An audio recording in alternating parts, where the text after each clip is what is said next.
Changing out the master cylinder.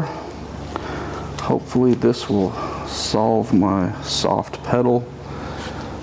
First thing you have is this electrical connector, and you just push really hard on there and it should slide off, and then try to tuck it out of the way because it will tend to want to fall back in your way. All these steps, there's not really a right or wrong order to doing them. It's more what you want to do. I'm going to go ahead and remove the brake lines next. It's a 13 millimeter.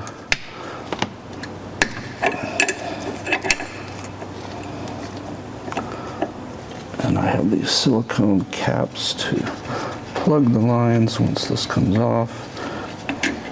And you notice the master cylinder does not drip out. I'm using these special wrenches. You don't have to, they just make it a little bit safer. Alright, I lied, mine is dripping out, so I'm going to do this fast. 9/16 on these nuts.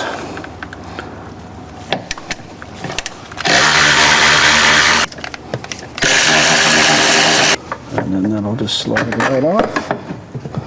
And I'm going to tip it this way so it's not dripping. Now when you order your replacement, it's going to ask you if you have traction control or not. This is the not. The traction control one is going to look like it's bridged or connected here. That's the easiest way to tell. Obviously, if you do not have the traction control button that's active on your dash, not just one that you stuck on there, you most likely have this no traction control master cylinder. Some of the police interceptors did come with the traction control button, so just look. But like I said, this is the easiest way. The dot is no traction control. A bridged connection there is traction control. Alright, here's the new one. You see there's still caps on there. Obviously I'm going to have to remove those, and I've put some clean fluid in here, and I'm going to do what's called a bench bleed. Basically I'm going to stick probably like a Sharpie pen, something soft plastic in here, and just keep pumping. And what will happen is brake fluid will come out of one of them first, and then eventually both. Once you got brake fluid coming out of both holes, it is bench bled. There should be no air in. However, I will still do another bleed on here once it's in, just to be extra careful, because like I said, since I've had a soft pedal, it's really frustrating. I'm not going to show you the bench bleed, but like I said, I'm just going to pump this piston here until fluid comes out of both of these holes.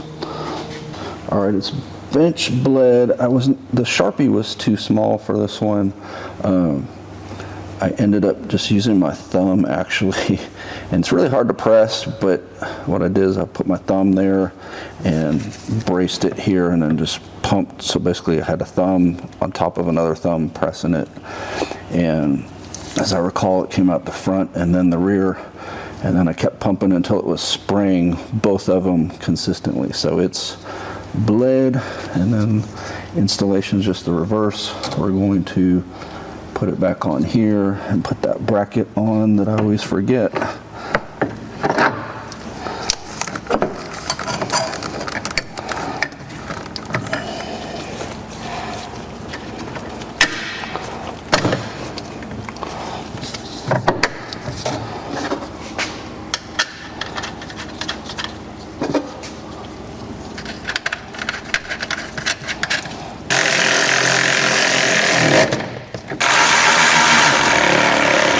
Torque on these is 13 to 25 foot-pounds. I'm going with 19.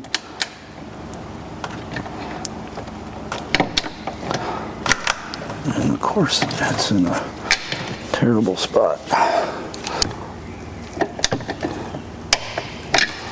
Then I will peel off the caps.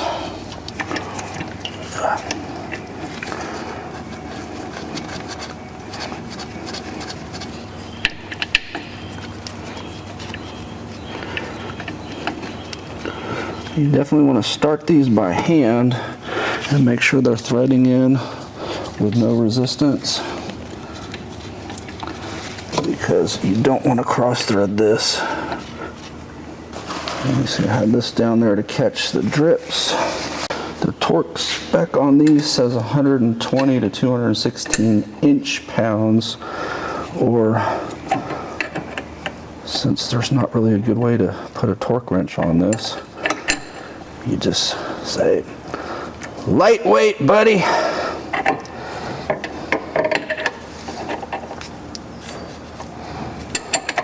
And I find they generally will not leak, so just, you know, a good snugging up and it should not leak. If you're having leaking problems, then you've probably cross-threaded it or something. Just reconnect the electrical. So like I said, I'll go ahead and top this off and bleed it one more time just to be on the safe side.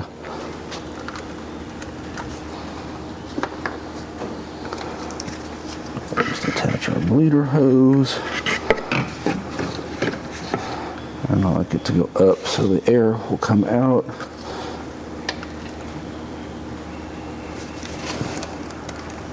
So I'm going to go ahead and press the brake pedal with a spreader that will basically press and hold the pedal so that we don't suck air and fluid back and forth. And this is obviously where having two people is helpful, because you can have one press the pedal down while you have this open, then you can close this, they can let off the pedal, and so on. That way you're not having air come back in. But for me, I'm just having to watch it and press. Like I said, I have a little spreader in there that's just pressing it and holding it, and then I will close this, release it, repeat. You always got to remember to close it before you release the pedal, or it will suck back in, which has a little bit of fluid, but it'll probably still suck air, so I got to make sure that's closed. Now open again. Like I said, it's definitely a annoying task as a one-person job. Much easier two-person job.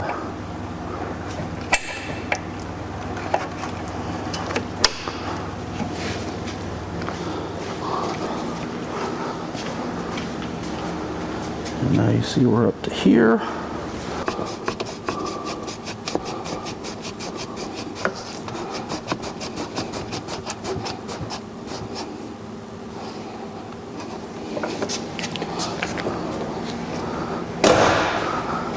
And I saw no air bubbles come out, so I would say the bleeding part is done.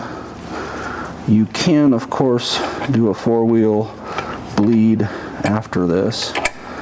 So that was tight, and we'll put the cap back on.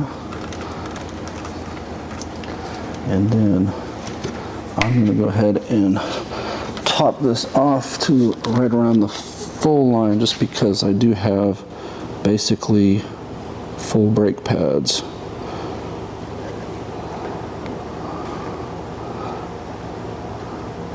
And this is, generally speaking, a good way to monitor your brake pad life. As this goes down, your brake pads are typically wearing out, assuming again that you're not leaking fluid anywhere. So that's it. It's probably a 10-minute job when you're not filming. The bleed part at the end would go 30 seconds if you had two people, one pumping and one opening and closing the valve. But it is what it is.